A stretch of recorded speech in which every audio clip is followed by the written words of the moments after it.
Hi, this is Dan Caron with MemberMouse, and I'm very excited to be here with John Warrillow. He is the author of Built to Sell, the author of The Automatic Customer, and he's the founder of thevaluebuildersystem.com. And the Value Builder System helps entrepreneurs improve the value of their company by up to 71%. So, John, I'm very excited to have you on the call. Thanks for being here. Hey, it's my pleasure, Dan. Thanks for having me. Great. So let's jump right in. The reason that I'm really thrilled to have you on this call is because I read Built to Sell a few years ago when it came out, and I thought that was a really fantastic book. It was very practical and pragmatic, and it helped me understand the framework with which to build a sellable company. I've yet to sell any of my companies, but it has become kind of a new focus of mine as an entrepreneur, thinking, it's great to have a cash flow business.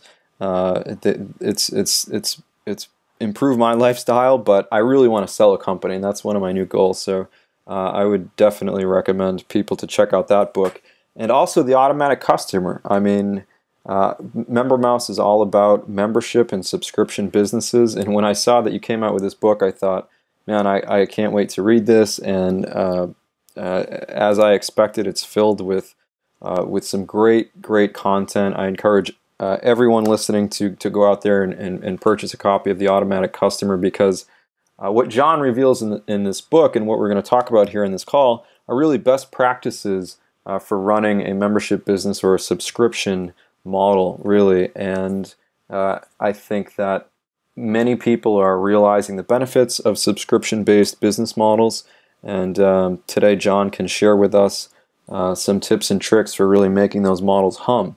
So, John, where would you like to start? I think I would love to get your take on The Automatic Customer, kind of why you wrote that book, and kind of some of the responses that you've been getting since publishing it.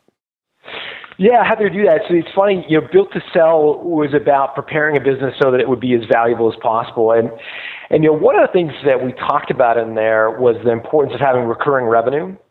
But when I think back on it now and look at it, 2 or 3 years after writing it, I didn't give nearly enough attention to this notion of recurring revenue. It was one of a bunch of factors, but when we look at, you mentioned Value Builder System off the top of the head, we look at the statistics.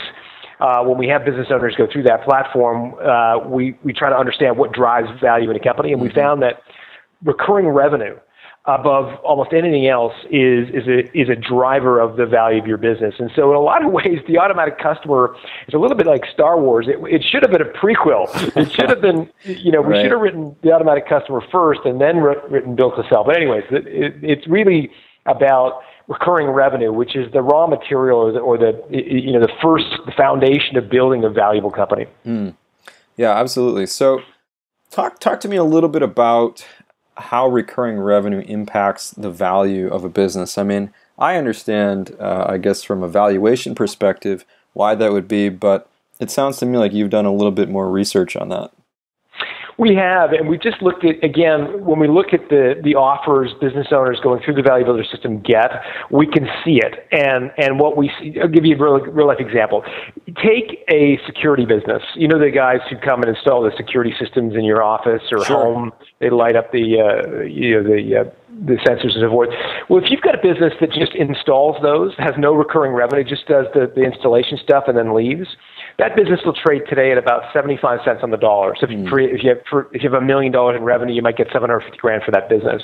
Wow. Yet, if you do only recurring revenue, if all you do is the monitoring, for instance, if you outsource the installation work and all you just do is the $29 a month and you just do the monitoring of the security system, the same company with $1 million in revenue, if all they do is the monitoring, they're worth about 2 times top line revenue. So they're worth about $2 million as opposed to $750,000. And the only difference, it's not the size of the company, it's the quality of the revenue. And that's really the most poignant example I can give you of why recurring revenue drives the value of your business. Yeah. Well, that's really insightful. Let's dive into some other learnings that you've found since writing The Automatic Customer. Subscription models are in vogue right now. You can see Amazon, Fresh Local, all these businesses that are really trying to capture subscription revenue from their customers. Where are you seeing the most traction in terms of subscription models? Well, membership websites is one of the 9 I wrote about in the book, and it's really big, and it's only in the last, call it 3 or 4 years, that we're seeing real traction in the membership website model, because I think we've crossed a bit of to use an overused term, a chasm, if you will, where more of us have become recently comfortable buying content online. There was a day, and you remember it, Dan, when in the early days of the internet, everyone thought information should be free, right? And so all of the newspapers and magazines put all their content up for free. Right. And 2 years later, they were going bankrupt, realizing that actually the editorial departments cost a lot of money to run, and the quality of the editorial was getting cut so badly that we as consumers, I think, looked around and said, hey, wait a minute, we're willing to pay a few bucks for good content. Right. And all of a sudden you see, FinancialTimes.com, WallStreetJournal.com, NewYorkTimes.com putting up a paywall and charging. And that, I think, has opened the door for membership websites where we're now used to and very commonly are paying for good content online. And it's really only in the last, call it 3 or 4 years, that's become a reality. Yeah. You touched on a really important point. It's the quality of the content. I get a lot of MemberMouse customers asking me for best practices and tips and tricks. And sometimes when I look at their content, it's not compelling enough, or there's not enough authority behind what they're publishing. And I think that is one of the central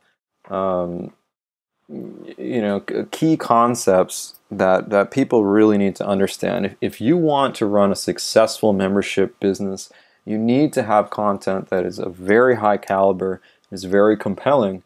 And like you say, producing that content takes time and effort and money. So, I think that's a good point. The last few very successful membership sites that I've looked at, all of their content is excellent, and it's not available anywhere else. It's not on YouTube. And I think that's a real differentiating component for successful membership sites. I imagine you've probably seen some membership sites or subscription models with very compelling content, I would imagine. I have, and they're usually very, very, very focused. The biggest mistake I think you can make in a membership website is defining your target market too broadly. Yeah. Because there are so many, offerings now from free content to paid that if you go out there and say, we're going to have a membership website providing, sales and marketing tips. Well, guess what? There is more sales and marketing content on the internet than you could possibly consume in a lifetime. Yep. But if you say, we're going to help you create, we're going to help you do sales and marketing for a plumbing business, or help your math tutoring business with sales and marketing, now we're getting niche enough to build some compelling content around. Yeah. Just for the listeners, I think I want to underscore that. What John just said is a very, very, very important point. You have to choose a niche that is going to sustain your business, that is going to provide a good revenue stream, but actually isn't as broad as you would probably think you'd want to go out there with. I see people all the time, they try to appeal to everybody, and you end up appealing to no one. And people are willing to pay a premium for content that is very, very relevant to their specific need. So if you're out there trying to decide on what market to go into, what type of content to produce, I would encourage you to listen to John's advice there and narrow it down to something that is very specialized and is very focused, because you'll be able to produce higher quality content. It's going to be more relevant to your audience, and therefore it's going to be more valuable. And ultimately, if you're serving that niche very well, you also have a higher chance of becoming the authority for that niche. So I think that's really great advice. It's a good point also to underscore, Dan, this notion of paying for value. My last, I've run a few subscription businesses. My last one was acquired in 2008, but it followed a similar model to IDC research, where IDC will publish on a subscription basis, a set of syndicated market research reports for their subscribers. And their subscribers typically are Fortune 500 companies, very large enterprise organizations. And so they would charge for a subscription, anywhere between $30,000 and $40,000 a year for a subscription. Now, if you're running a business-to-consumer membership website, that may sound like an enormous amount of money to charge for your membership. But remember, that's information that is very valuable and they can't get anywhere else. And so don't be squeamish about charging full price, I think, for very valuable content. In particular, I think, if it's a business-to-business offering. Mm-hmm. I find that when you're charging a business for content that's going to help them improve their bottom line, they're much more inclined to pull out their credit card than if it's a business-to-consumer site where they may be just a little bit more price sensitive. Sure. Because it's their own personal money as opposed to business money. Well, let's talk about the B2B sale a little bit. That is something that I don't have a heck of a lot of experience with. My experience is really B2C. But, you mentioned in your book that the B2B subscription model, and even, I guess you could say, probably the membership website model can be very successful in a B2B setting. Do you have any more examples or any other types of products that you've seen really work well in the B2B subscription space? Sure. I mean, there's quite a few out there. Some of the more, high-profile ones. Contractor selling is a good example where Joe and his team help build HVAC and contractors, plumbers, electricians, and so forth, and they help them build their businesses. And what he's providing to these businesses is sales and marketing advice to mm-hmm. a group of people who aren't necessarily that inclined to do sales and marketing. I mean, contractors, electricians would rather be on the job site than kind of behind a desk doing marketing. So Joe helps them with that and charges a good sum for that. Another good example of that would be DanceStudioOwner.com. So Kathy and Suzanne Blakely run this business called DanceStudioOwner.com, and like what you would imagine, it is designed for people who own dance studios. So little dance studios where you're teaching kids how to do ballet dancing and tap dancing and so forth. They've got unique challenges. They've got seasonality in their business. There's cyclicality. There's staffing. There's scheduling. There's making sure you've got all the classes full. And so Suzanne and Kathy share their best practices. It's interesting. They were recently acquired, talking about the value of recurring revenue. Wow. Yeah. The business was acquired by one of the fastest growing dance apparel makers in the United States. And they did that because, of course, they wanted access to the DanceStudioOwner.com's customer base. And that's another tremendous benefit of setting up a successful membership website is the revenue you get from subscribers is valuable in and of itself, but the information can be valuable to both you as well as potentially to acquirers that might want to buy your website.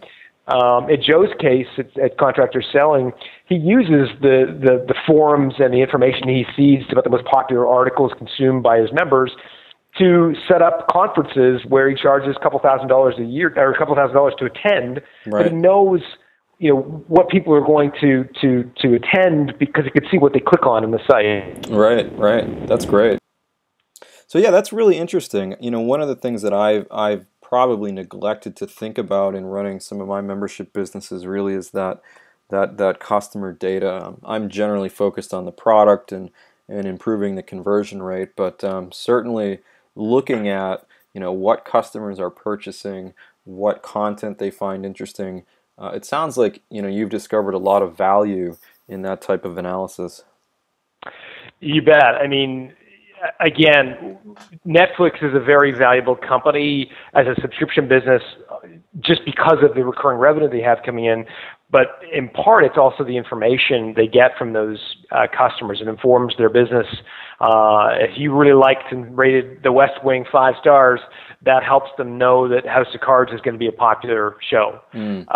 So it helps you inform content. But of course, again, acquirers, when you think about who would be a natural acquirer for your website, if you are making the world's greatest membership website for, bass fishermen, well, that's great. Guess who's going to want to buy your membership website? Anybody who sells to bass fishermen, the guys who sell the boats, the people who sell the lures, the fishing rods, they're going to want to have a way to reach those people, and they would be a likely candidate to buy the website. So not that everything should be, about getting yourself acquired one day, but certainly, that's going to drive the value of your business. Is the quality of the relationship you have with your members and the number of members you have, obviously. Yeah, no, that's great. I would encourage everyone to think about maximizing the value of your business. I mean, you spend so much time trying to make it successful. There's no reason you shouldn't set it up, to potentially be acquired one day if that's something that you'd like to do as a business owner. Let's shift gears a little bit here. I want to bring the conversation down to a level that I think would be a bit more useful to some of the people using MemberMouse and starting their membership business and really trying to get it off the ground. Let's dive into some best practices. I tend to use lifetime customer value as the critical metric to understanding how my membership business is doing, how much I should spend to acquire a customer. What's your approach to growing a membership business? Well, we share that in common in the sense that, I think the most important single statistic you have in a membership website is your lifetime value of a member. The other number or equation I think is highly valuable for all of your folks to be tracking is the LTV to CAC ratio. So LTV in our world stands for lifetime value.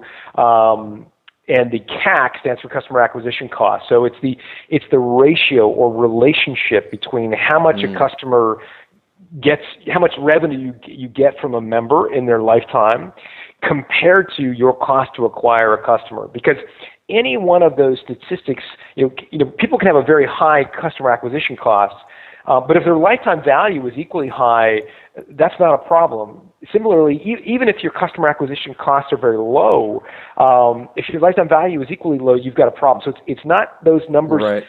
Customer acquisition costs, without looking at it in the context or in the same context as lifetime value, I think you're missing something. So it's really the LTV to CAC ratio that we spend a lot of time thinking about. So what does that ratio look like for successful businesses? I mean, where do you like to see that number fall? Minimum 3 to 1. Minimum 3 to 1. So for professional investors, people who might want to buy your membership website, invest in your membership website if you want to attract venture capital or angel investors, they're really looking for an LTV to CAC ratio of 3 to 1. So whether you want to sell your business or not, that's a good proxy for knowing when to hit the gas. If you're north of 3 to 1, if you've got a 4 to 1, 5 to 1, 6 to 1 LTV CAC, that's really when you say, hey, something's working here. We can invest more in sales and marketing, and that's a green light. If you're below 3 to 1, I think that's when you want to slow down. You optimize your model. To your point, fix your content, narrow your niche. And usually it's a function of either having too much churn or too high a customer acquisition cost. Because the way we calculate LTV, and again, there's a few different ways you can do it, but they all kind of are basically trying to estimate the value of a typical lifetime of a customer. The way we do it is you take your average customer's revenue per month, your MRR, monthly recurring revenue per customer. So let's say you have a membership website that you charge $100 a month for. So your average MRR will be $100 per customer. You multiply that by your margin you gain from each subscriber to your membership website. And margin is the incremental cost of each new member. And so for a membership website, that's usually not zero. Right. It's usually, you don't usually have any hard costs associated with each incremental member. And then you divide that number. So it's MRR times margin. So in your case, it might be 100 times 100%, in which case you've got 100, divided by your churn rate expressed as a percentage. So if you have a 2% monthly recurring revenue churn rate, it would be 100 divided by 0.02. So you're taking your MRR and you're dividing it by your churn rate. And you can look at that monthly, so you can and make sure you're doing apples to apples. Look at your monthly churn rate and your monthly recurring revenue on average, or look at it annually. Your average, revenue per customer annually, and then your average annual churn rate of revenue, and then you can express your LTV that way. So give our listeners a little bit of context as to how they can use these numbers in practice. I mean, it's one thing for us to think in terms of formulas, but how do I actually drive decisions on the day-to-day?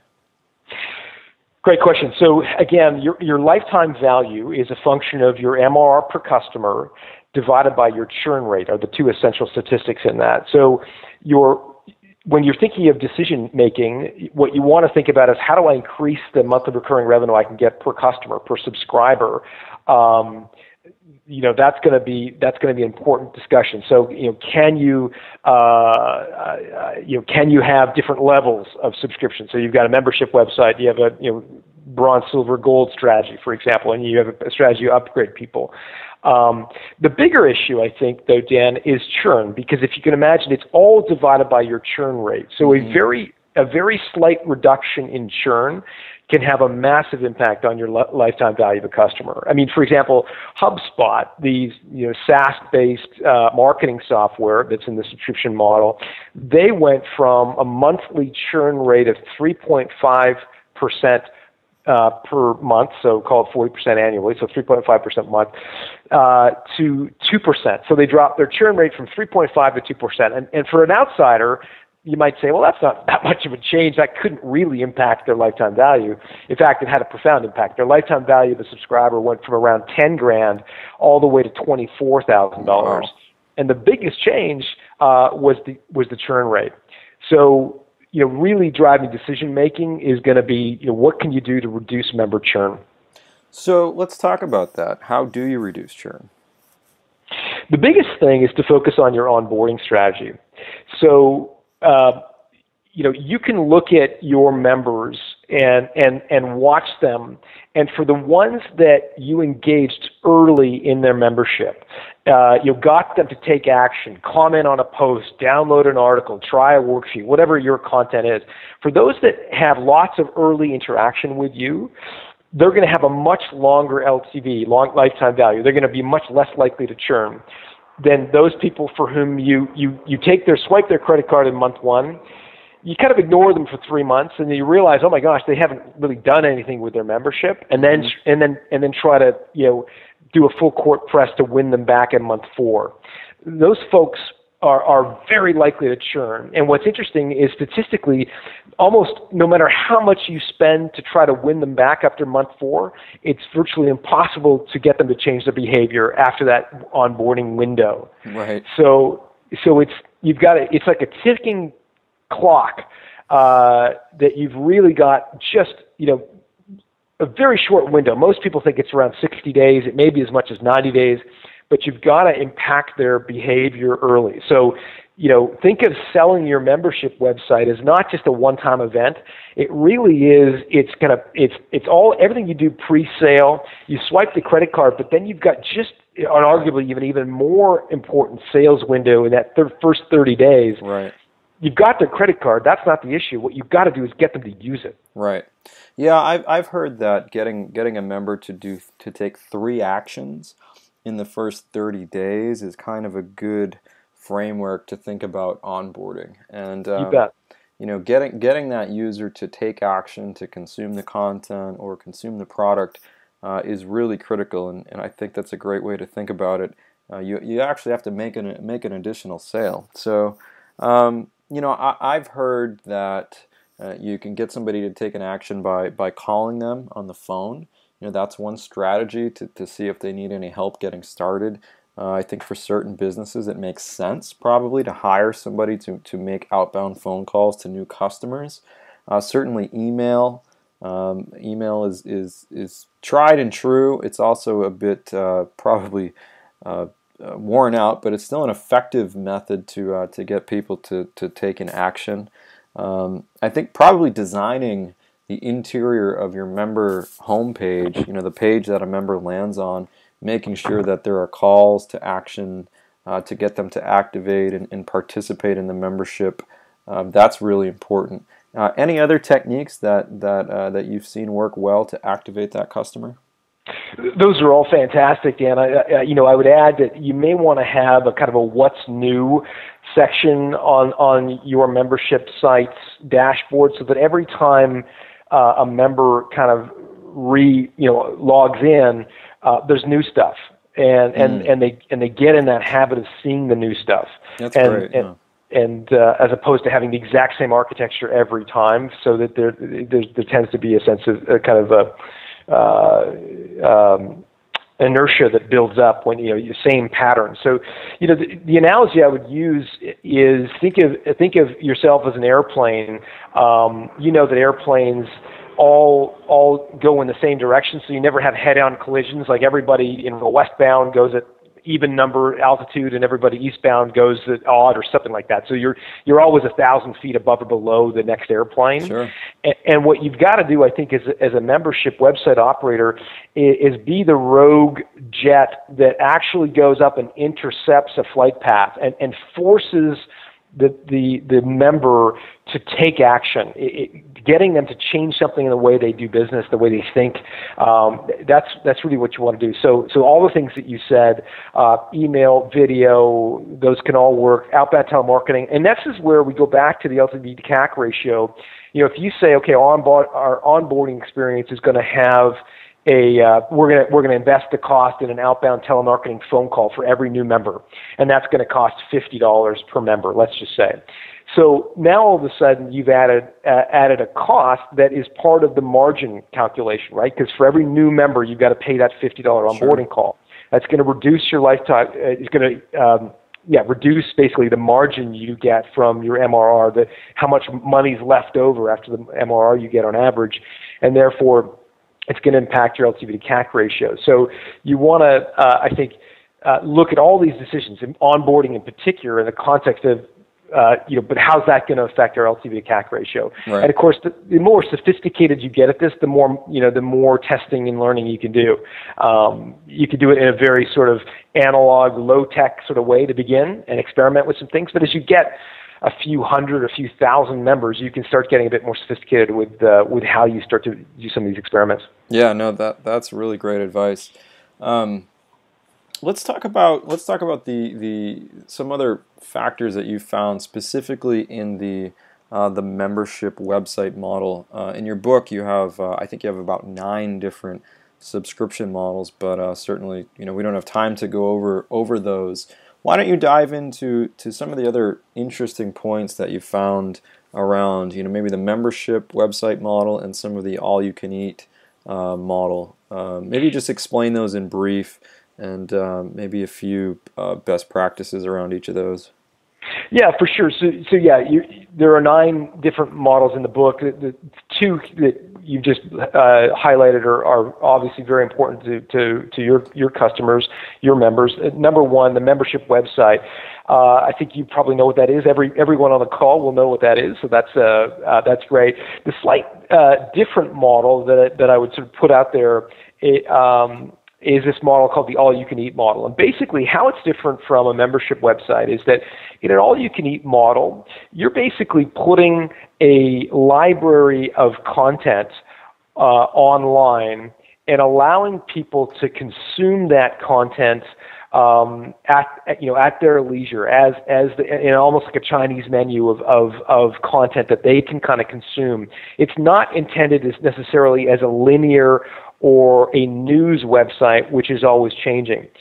So a good example of all you can eat would be New Masters Academy, which is a membership website set up to teach art classes to people. They're based in California. Joshua Jacobo is the founder of it. And but basically what Joshua does is if you want to learn how to do, pottery or watercolor painting, you can subscribe to their all-you-can-eat model. It's New Masters Academy, and then for $29, I think it is dollars a month, you can download as many of their courses as you can consume. And so 1 month you might want to learn about watercolor. The next month you might want to learn about pottery. But the content doesn't change that much. They add new content periodically, but it doesn't change that much. A little bit like Netflix. Like there's new stuff from House of Cards, but there's lots of kind of legacy content. Whereas a traditional, I think, membership website, one of the big value propositions is it's always changing. There's always new stuff. And so if you're running a membership website, I'd be thinking about, what changes, and that's really the secret sauce to get people to stay loyal. So, if it's technology for your subscribers, think about, what changes, on a regular basis. So if you're reviewing new technology, you're reviewing new research, new data that's coming out and always changing. The other thing that changes in a membership website is, of course, the forums. And that's one of the stickiest parts about the membership websites. Once people sort of consume the basic content that got them to subscribe, it's usually the forums that keep them subscribing. So making sure those are well merchandised, really lively, always lots of vibrant comments on your forums, I think those can make people sticky. But again, the membership website, things tend to change, quite regularly, keeping people excited and loyal. Whereas the all-you-can-eat, it's really in this content library, if you will. Yeah. That's sort of evergreen. Yeah. One thing I wanted to point out before I forget for MemberMouse customers, you can use the push notification system within MemberMouse so that when new content is added, you can automatically send an email or call a custom script to make something happen. So you can alert your new customers or your existing customers, frankly, that there's new content available. And also you can use the push notification system to send an email or call a custom script for a custom action if you want to do something when a new customer is onboarded for what we were just talking about a few minutes ago. So I would suggest that you check out the push notification system and become familiar with that, because really it's about taking triggers that happen within the membership site, such as when a product is purchased or a new membership is created or a new piece of content is released. You can make some things happen, such as sending an email.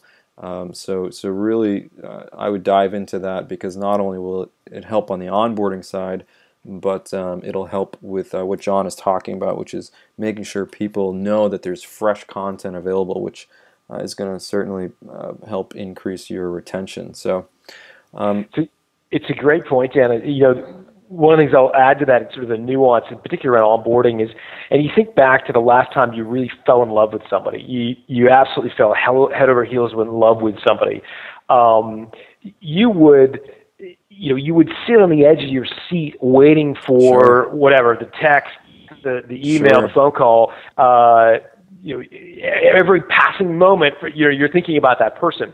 And then over time, if you fall in love, you get married, whatever, that wanes a bit, right? The relationship changes, the dynamic changes, and you love one another, but you don't necessarily need to be sort of hearing from them every 5 minutes. Right. I would argue that the same thing happens in the life of a membership website.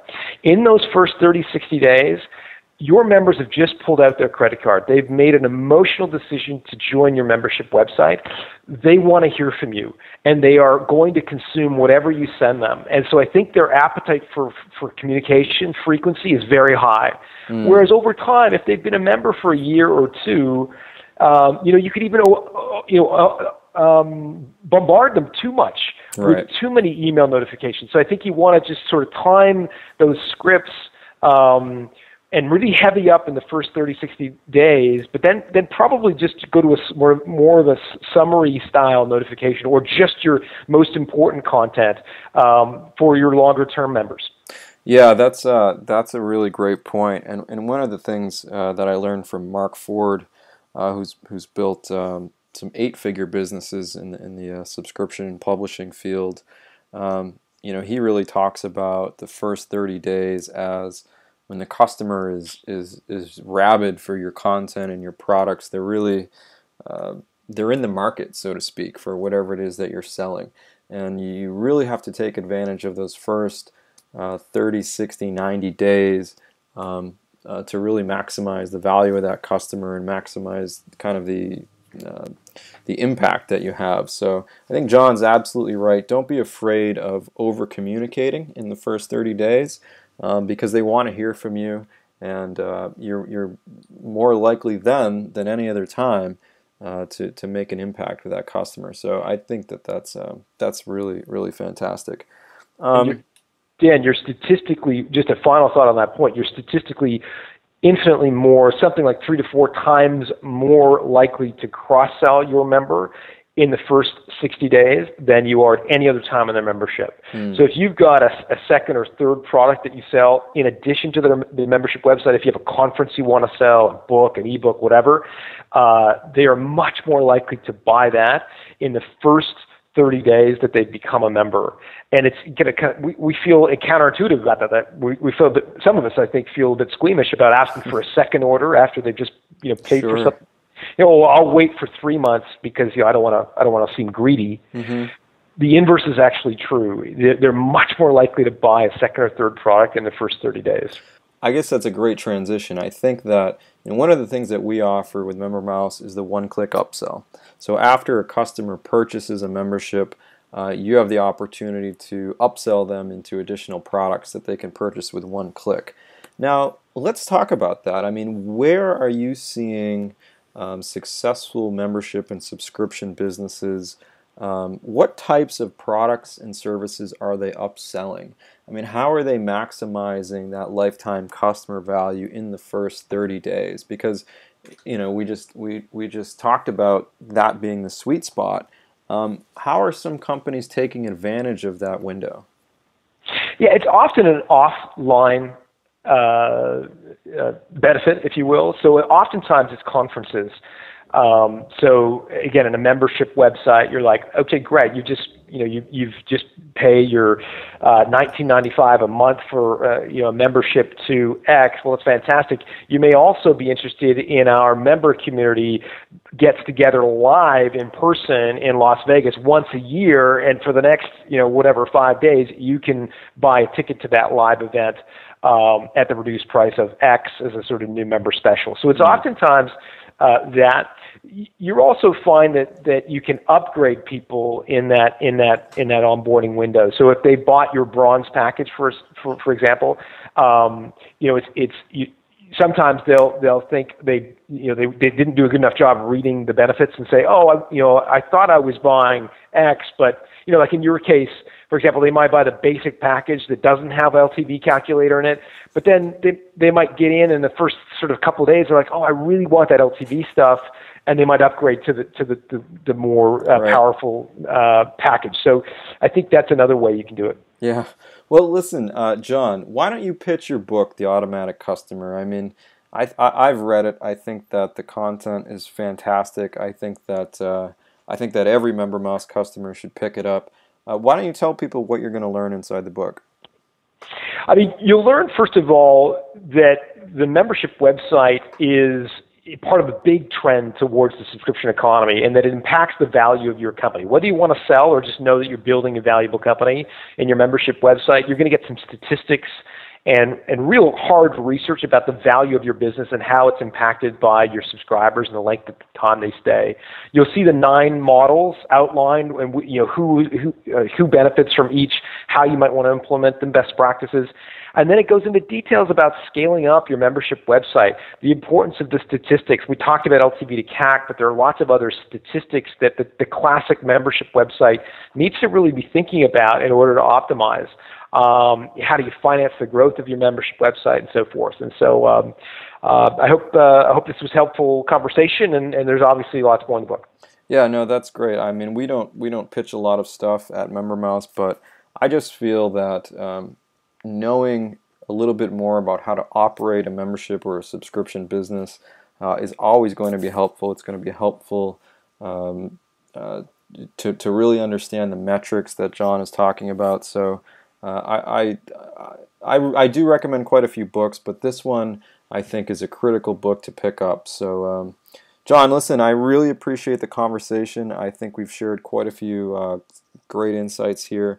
I appreciate your time. I know you're a busy guy, but hopefully we can stay in touch. I would like to perhaps dive into some of your metrics and formulas for operating a membership business. We're always looking to improve our reporting suite because, as I've said before, knowing those numbers and operating your membership business based on lifetime value and customer acquisition costs are real critical to success. So, I hope we can keep the conversation going and improve our platform and help everybody grow their membership businesses. It was a pleasure to be here with you, Dan. Thanks very much. All right. Thanks a lot, John. Take care, guys.